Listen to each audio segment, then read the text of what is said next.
Hello, everyone, and welcome to Danger on Delmarva. My name is Rhonda Jefferson, and I'll be your host today. My introduction today will be different than what I normally do, and it's in regards to a couple of events that have happened recently in my family.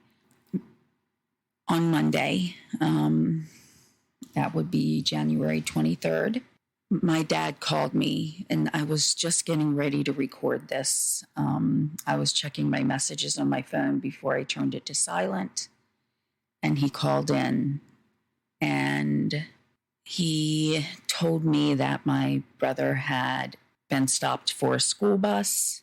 He was driving, and, you're supposed to stop for a school bus, and he was, but the person coming up behind him didn't stop. And while it's still under investigation, the accident took my brother's life.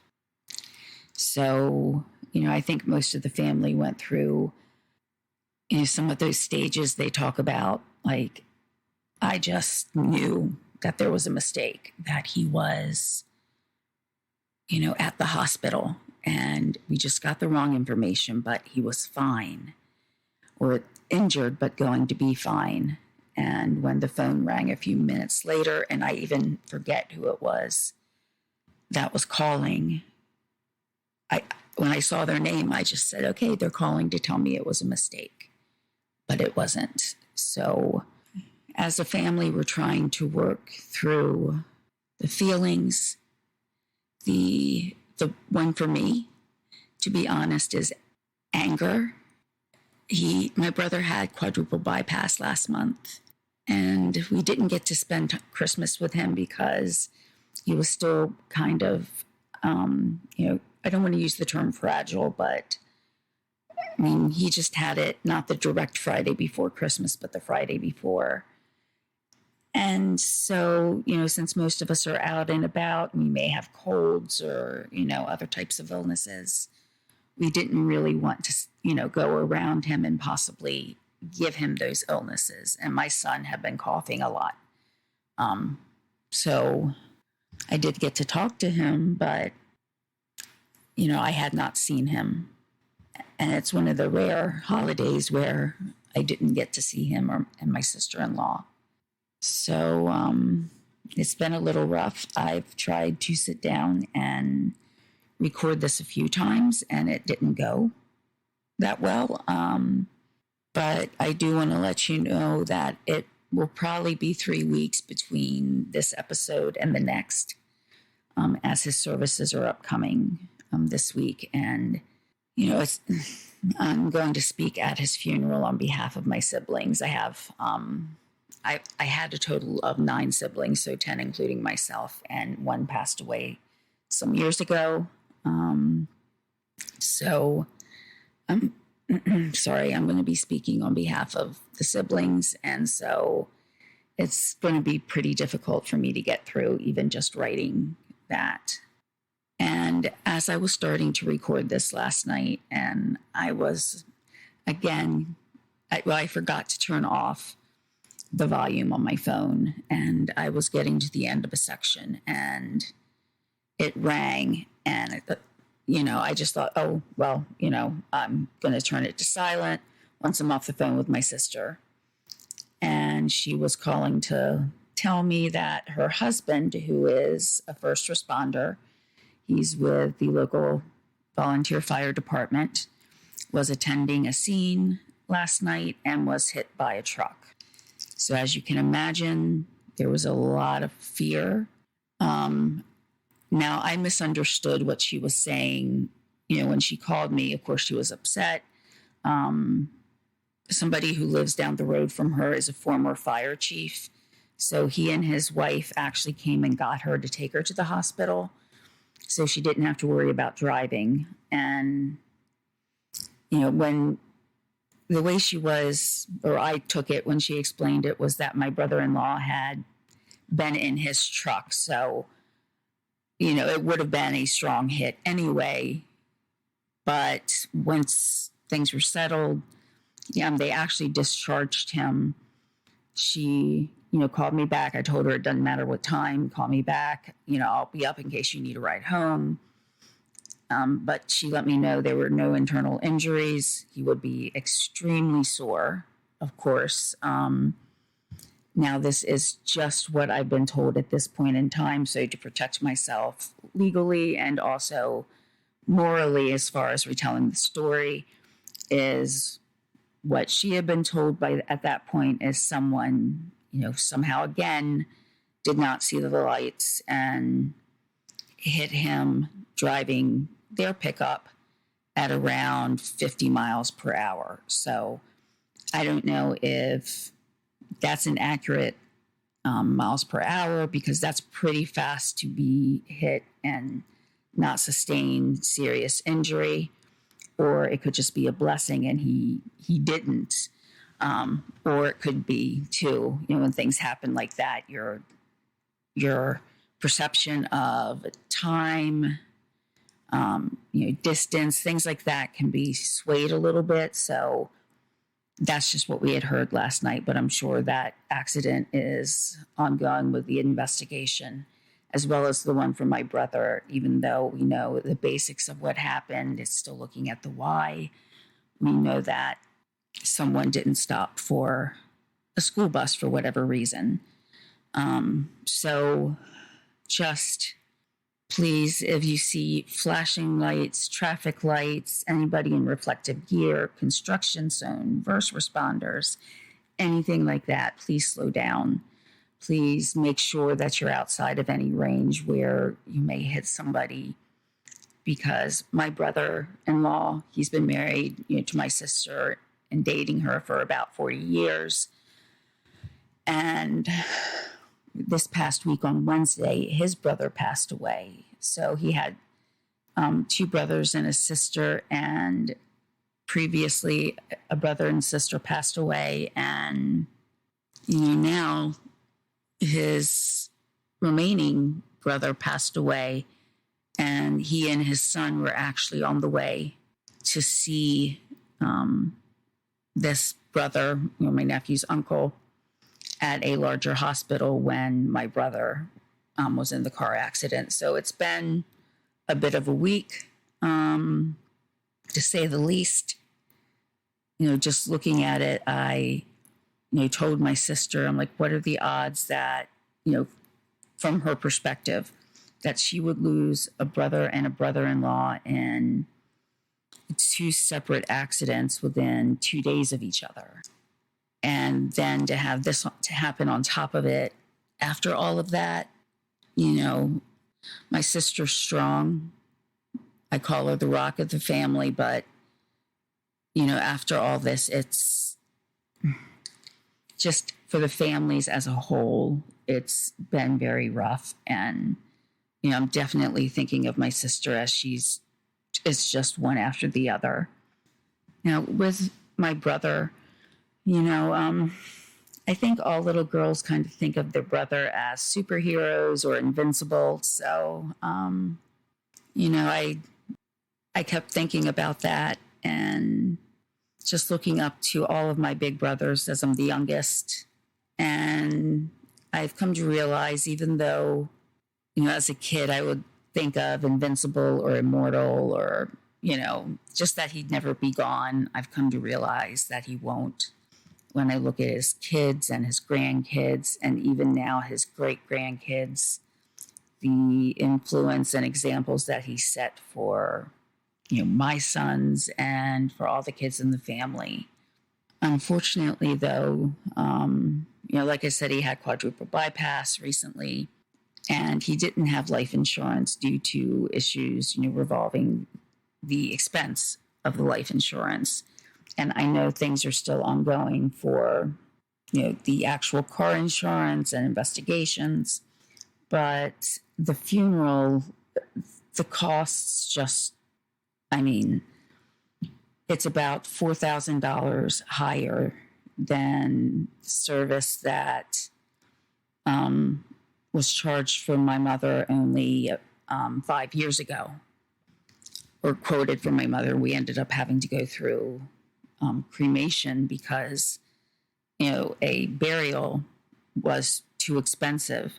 So my sister-in-law lost the man that she's been married to forever.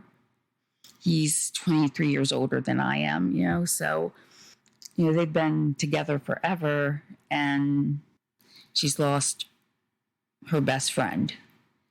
But more than that, they were both over 65, they're retired, and she's lost that second income. So in order to try to support, at least to get through these funeral expenses, I am going to link a GoFundMe along with the obituary as well, in case you want to read a little bit about my brother. I usually mention having a PayPal account or a Buy Me a Coffee to help offset costs of the podcast, but I won't be doing that, at least for the next few weeks, because she's going to need all the support that she can get overall. But first and foremost, just making it through the service. So, if anyone could just even think about it or share it, I would greatly appreciate it.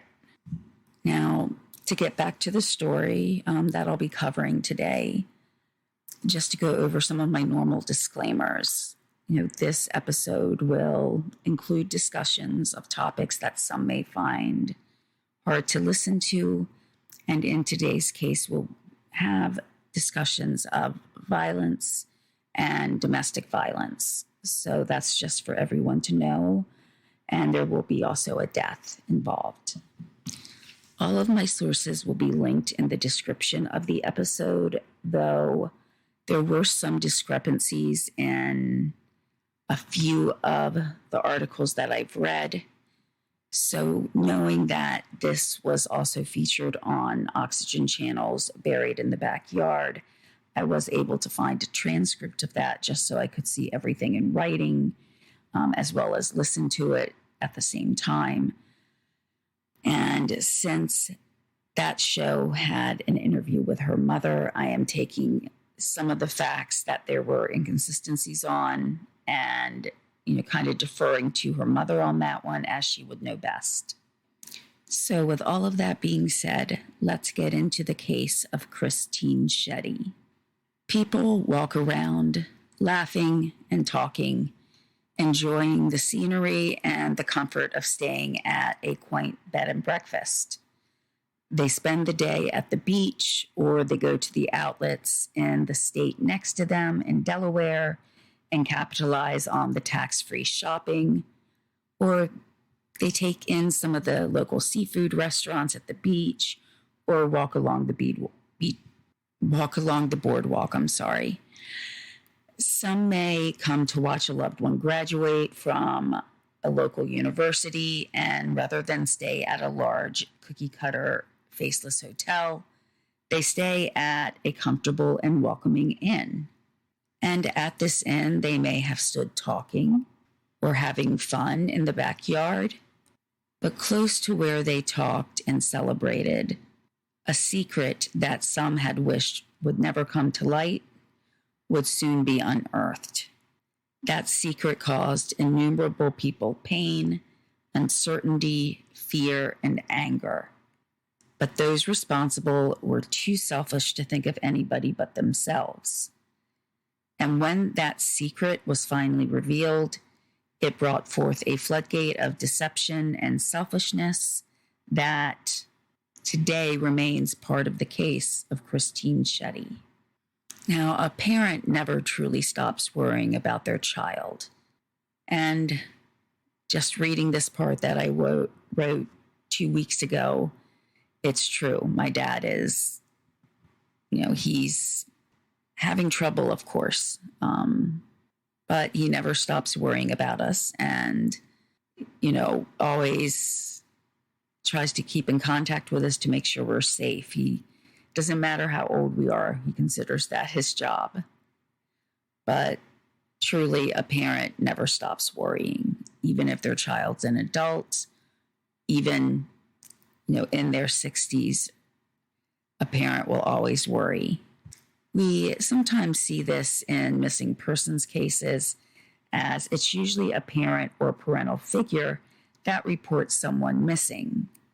But in November of 2007, Christine Sheddy's mother was put in a situation where she was not the one who reported her daughter missing, but rather she got a phone call from some of her daughter's friends saying that Christine could not be found. So, to understand a little bit about the dynamic between Christine and her mother and what was going on in Christine's life at the time, we're going to start taking a look back over the last few years of Christine's life. There comes a time with every child that they become an adult and they want to spread their wings and, find their own paths in life. And while a parent may always want to, keep their wing over their child and protect them, sometimes you have to let them fly. And doing so may not be easy, but in some cases, it helps that child learn and understand how to navigate certain nuances and events in life. As Christine was going through a kind of transitional moment in her life, she had shortly stayed with her mother, but sometimes, especially with mothers and daughters of a certain age, there can be some clashes that occur between the two. Lynn Dodenoff was Christine's mother, and at the beginning of November 2007, her life began to revolve around one thing: finding her daughter. And if things worked out to be a worst-case scenario, making sure that those who were responsible served justice. And at times, it may have felt like that would never come. But as we've come to see, sometimes the wheels of justice turn slowly. But with advances in technology nowadays, we are able to come up with information that we never had in years past. Sometimes it does take time itself to start to move an investigation along. And I think you'll all agree with me that that is what actually happened in this case. Christine was born in 1980 in Dover, Delaware. She was described as someone who always wanted to help others and was very kind. She was described as being an old soul, rambunctious, comical, funny, and having a giving spirit. Christine's first love was a man named James, even though when they met, they were still kids in high school. James, whose nickname was Jimbo, and Christine were similar. They loved to laugh together, and Jim was also described as being comical. Like many first loves, the two revolved around each other. Then one day, the easy and carefree life of young adults came to a quick and sobering halt when Jim was hurt at a job, breaking both of his ankles. So while this would have been horrible enough, it was through the taking of x-rays that doctors found a spot on one of his bones. He had a cancer, a rare form of cancer, and that had already started to ravage him. And after 3 years of fighting this battle, he passed away. For about a year, Christine felt like she was just kind of there. It was almost like she was in a limbo. She couldn't feel the same without having the love of her life by her side. And in what, at least I'm thinking, was a way to try to reconnect with him, she reached out to those that knew both of them in high school.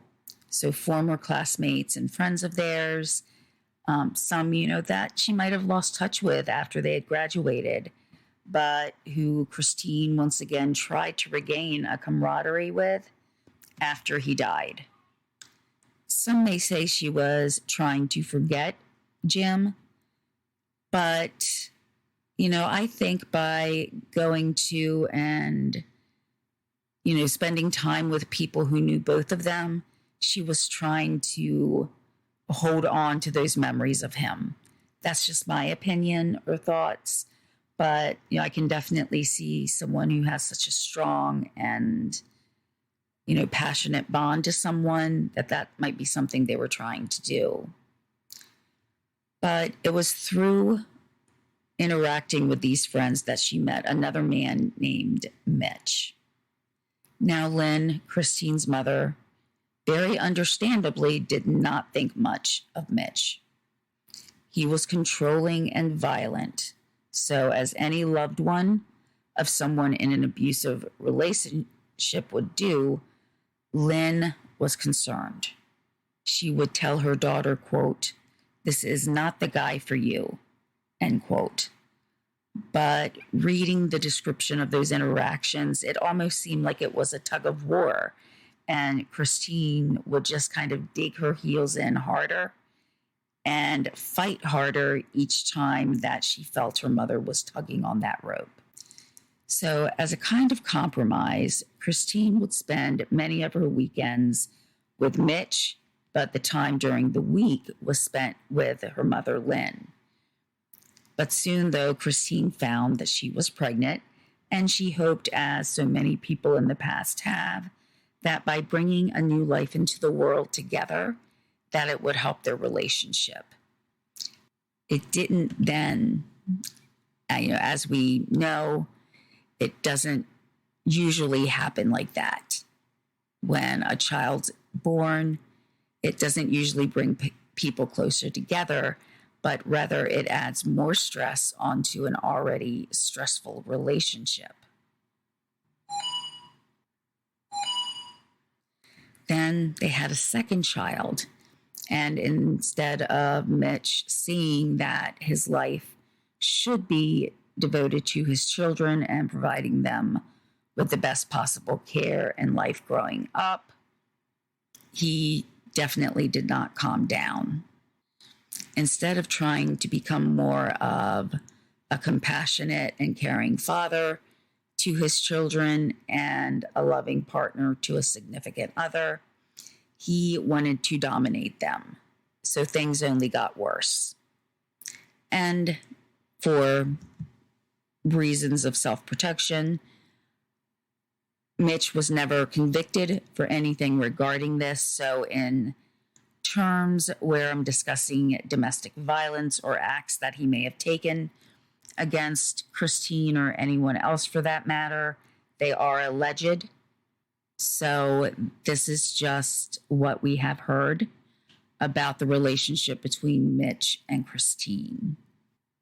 Eventually, though, he did start pretty much leaving bruises and a black eye on her, and you can't adequately hide a black eye. So he was getting more brazen and getting more open with some of the things that he was doing. And Christine, in doing what she felt she had to do to make sure her kids grew up in a better environment, she left. Now, leaving is easier said than done when in a relationship that involves domestic violence. That's usually when things will happen that will be most detrimental to the person leaving. That is the most dangerous time. But Christine was strong, and she had this will that she knew she had to take care of her children, and so she did leave. And that's a major step. And it shows just how much she wanted to get her children out of a toxic environment and move them into a place where she could provide them love and support, and her mother, you could be with them as well to help provide that support too. And in everything that I've seen and read about Lynn Dodenoff, she was avidly devoted to her family. To look a little more at types of relationships that can be toxic, and in specifically using a case that one partner is violent towards the other, Just from observation, I've seen that a lot of people will be like, just, well, why doesn't she leave? Or why doesn't he leave? And, speaking for myself from being very lucky and having a very strong and supportive family, I know it can be hard for some people to understand. So, looking at this situation, some may be questioning why she had the second child with Mitch or why she stayed as long as she did. I want to look at it as she had that strength to recognize what was going on and that strength to move. Like I said, it's harder than it sounds because it's not always just about having the person that you love in your life. There's emotions of guilt because some people really do manipulate others to feel that they're the ones who committed the transgression, that they're the ones who committed the wrong. So sometimes there's guilt when leaving because the person leaving thinks they could have done more or that they did things in the past that angered their partner. And that's why they're finally having to end the relationship. But domestic violence is never justified. So, again, I'm just kind of going by observations I've made. I don't have a degree or anything like that, but it can be difficult because of a lot of emotions that go through you at the time. Now, if you have children, you also then worry about taking them away from their parent. And while at certain times, the person who is perpetrating the domestic violence may not initially hurt any children involved in the relationship, you never know when that might change. And most likely it will. So Christine here decided to get out earlier rather than keep her children in that environment. Children also see what's going on, and that just gives them a skewed vision of what a relationship should be like. So to get children out sooner than later, whenever possible, is, really optimal. There could also be feelings of trying to change the person that they meet and fall in love with someone. And usually at the beginning, things are very nice and perfect. And it's not until the relationship moves further and further along that sometimes the true colors start to show. And that leads to, some of the things that happen with domestic violence, where it begins with isolating someone from friends and family and taking over complete control. And that includes emotionally and financially, because that's the other side of the coin, is when someone leaves a relationship like this, they usually are not on a strong financial foundation. Even if both members of the family, adult members of the family, were working, that's no guarantee that they would be bringing in enough individually once they left to try to get a new apartment or rent a small home or just any of those things that are really needed by people when they are trying to get out of a domestic violence relationship. Thankfully, Christine did have her mother, and so she knew that she would be able to move in with her to try to start over anew.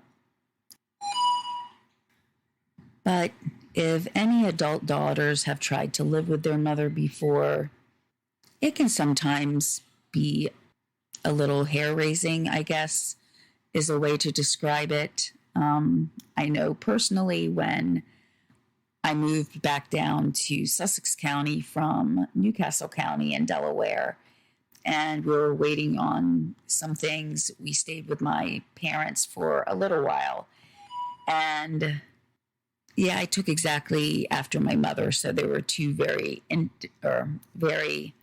strong, independent opinions that were sharing a kitchen, sharing a living room. Oh, and it could be very, very difficult at times. But, as daughters, I think a lot of times we take after our mothers. So it's like the same personality clashing when adult children, especially when they have their own children, are trying to live within the same home. Now, Christine's mother lived in Camden, Delaware. Now, Camden is kind of in the middle of the state, and it's probably about as close to the middle as you can get. It's close to Dover, which is the state capital of Delaware, and there are a lot of historical locations, in this area. So as a town itself, though, it's not incredibly huge at all. There's only about, at least at the 2020 census, a little over 3,700 people. So it's only 3.75 square miles. So again, it's not incredibly huge. So like if I'm giving general directions to Camden, I'll give directions to Dover because that's really what you're looking for. And it's just in that general area. And unless you really need to get into the town itself and not just see something from the highway, it's usually a town that you would just pass as you're driving through the state of Delaware. Now, one morning in the fall of 2007, Lynn and Christine did have a fight. And it was this fight that kind of took things over the edge. And it was something that really was mundane when it comes to the face of things. It was regarding a grocery bill. And it's sometimes those everyday things that can push two people apart if there's already turmoil, existing within that relationship. So again, just speculation. Odds are it was not just this grocery bill that took things over the edge, but probably just little things that had added up in the short period of time that Christine had moved back in to her mother. So Christine, being an adult, left. And one of the last things Lynn recalls is seeing her daughter hold her child's, so Lynn's grandchild's hand, as they walked away. And it had been 2 weeks approximately after Christine walked out that Lynn received a call from somebody that her daughter had been staying with. This was a man named Clarence, also known as Junior Jackson. And he was saying that Christine had disappeared. Now, Lynn, I would have to think, would have had the reaction that many people would have. Like, what do you mean missing? And asking questions to try to determine why this person that you didn't know was telling you that your daughter was missing. So Junior had said that they had looked for her, meaning Tia and him, along with another roommate. See, Christine had moved in with her best friend, Tia. Whenever I use the term best friend for Tia, it's going to be in very strong air quotes. But to continue with what Junior Jackson had said, Junior, Tia Johnson, and Justin Haydell had all been trying to find Christine. These three adults, even though Justin at the time was 17, he was still close to becoming an adult, lived at this home. Justin was Tia's cousin and was originally from Texas. Now, the police did come to investigate, but as Christine was an adult, she could technically go missing on her own. Now, her 2 children that she had with Mitch, they were with her at the time that she was living at Tia's home. So that adds a layer to a missing persons case. Would a young mother who seemed devoted to her children abandon them? So this is a question that had to remain in the forefront of the investigation. Law enforcement did go to the home of Tia Johnson, Junior Jackson, and Justin Haydell. Now, Tia acted like any concerned friend would. She said that she had left the home for a while to run some errands, but when she came back, she found that Christine's 2 children were there, but Christine was not. Now, she didn't believe that Christine would leave her children unattended. She thought that she would stay there and since there wasn't anybody to watch them, she felt that there was something wrong, as the children were only 2 and 4 years of age at that time. So she started to look around the inside and outside of the house when she spotted her cousin and boyfriend coming out of the woods. The police did turn their questioning to the men, and they said that they didn't know where Christine had gone, and that they had also looked along the farmhouse and the grounds. But, nothing looked like there had been any violence that took place in any place that they could see. So Tia herself did decide to look around the home as well, and said that she found a note from Christine, and the note was pretty much a thank you note for letting them all stay with Tia. While it did not say it was a goodbye letter, it could be something that was construed as a goodbye letter. But by goodbye doesn't mean that she was moving to another location, or could it be something more sinister, especially, as she left the children behind? Could it be something that she might be thinking of doing to herself? Another factor in how this case was approached is the fact that Christine did not have a vehicle. Now, while there is some public transit in many of the cities around the area, it's nowhere near as huge with the number of different options, as well as multiple trains or buses to take people around a city. So without having a vehicle, it's not like Christine could just, hop in a car and go anywhere she wanted. She would have had to plan, where to go, what bus to try to catch, how to get that bus to another location, to another location, to another one, until she was finally able to get to a place that she felt she was far away. Now, this is only if it was something that she was thinking of doing in terms of leaving everybody. But it would be fairly difficult for her to have gotten any substantial distance using public transportation, even if there was any at all that she could get through.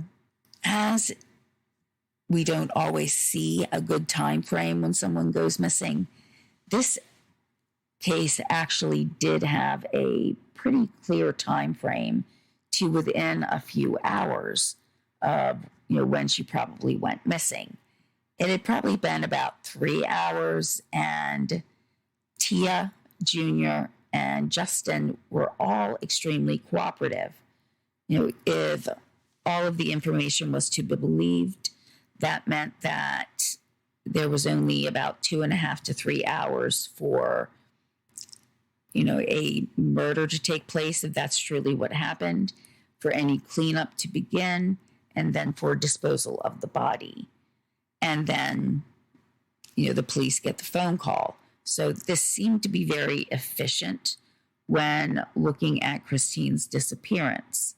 And while many people would hate to go straight to wondering if the person was still alive.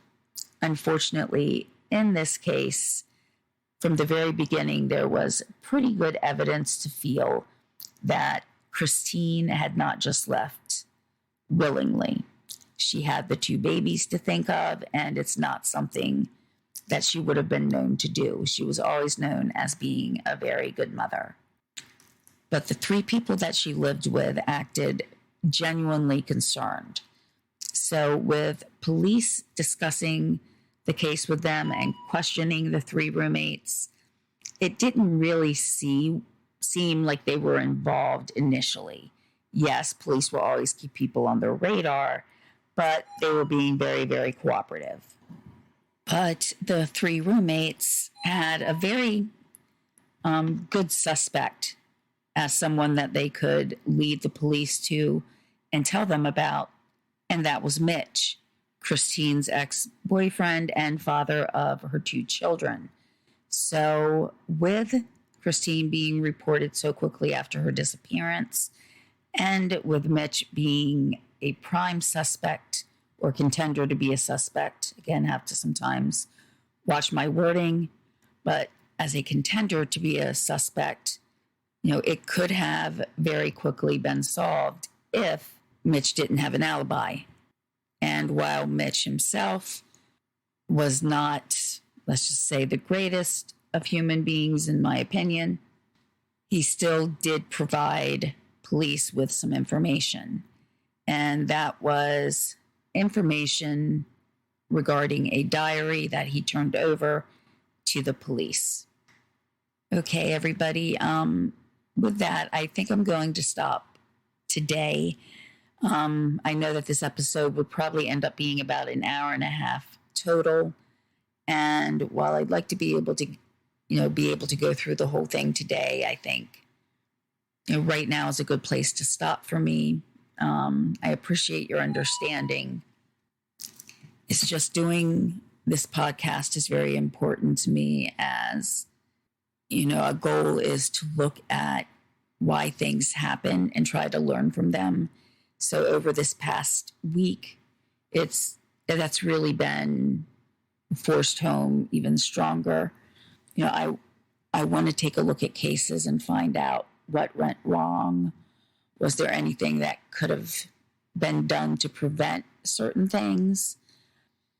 And in Christine, we see things that we so often see in cases where women are isolated from their family and abused emotionally, mentally, and physically. Even though with this case, we'll find that there's different turns that lead us away from the person that most people would feel is the prime suspect. So I appreciate your patience. Again, I'll try to have this finished as soon as I can, but I can't really guarantee a time frame. Hopefully within a 2-week period, but just kind of as a possibility, I'll say it could be up to 3 weeks.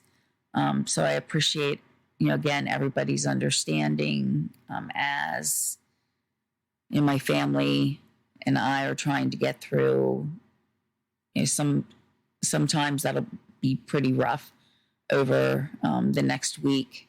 If you can share, comment, or rate the podcast, I greatly appreciate it, as that does move it up in the algorithm for, what people search for, and bringing Danger on Delmarva up as part of a suggestion or some of the suggestions they bring up.